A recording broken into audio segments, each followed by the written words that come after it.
Thank you, Mr. Speaker. I'd like to today discuss Helping Veterans Exposed to Burn Pits Act, H.R. 1279. And I'd like to talk a minute about one of my own constituents, Brian, who is facing this very dangerous condition. From the summer of 2004 through 2009, my constituent, Brian, was deployed a total of 6 times on combat operations in Iraq and Afghanistan as a United States Marine Corps helicopter mechanic. As a junior Marine, he would haul trash daily to the air base's burn pits. He helped burn all the unit's trash and stood security watch on the burn pits, which are always located near work or housing areas in air bases.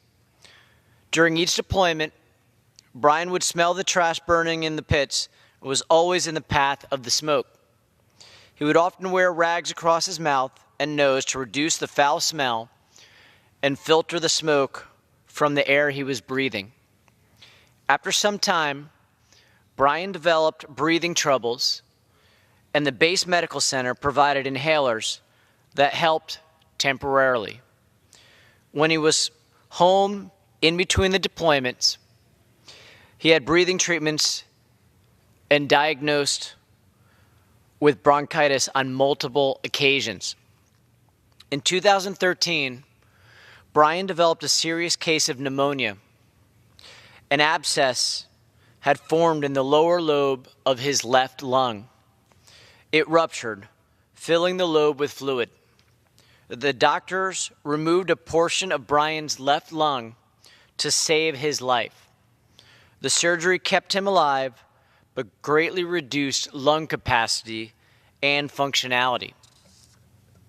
In 2016, Brian was offered the option to retire early from the United States Marine Corps. The Veterans Administration reviewed his case and determined a 100% disability rating. He is currently going through more testing due to undiagnosed heart issues, an elevated blood level count for his blood cells, and he is still being treated for lung problems.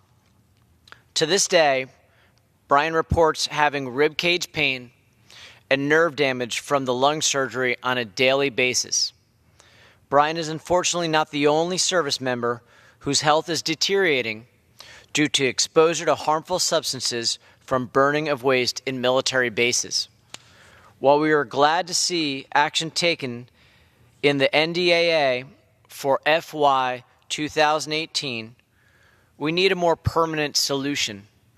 I'm proud to co-sponsor H.R. 1279, Helping Veterans Exposed to the Burn Pits Act, that would create a center of excellence within the Department of Veteran Affairs to better understand the health effects and treatments associated with burn pits.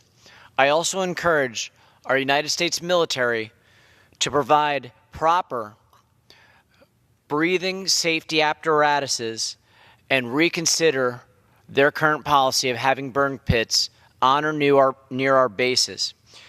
I urge my colleagues to support this legislation and these reforms because we all have an obligation to care for our veterans.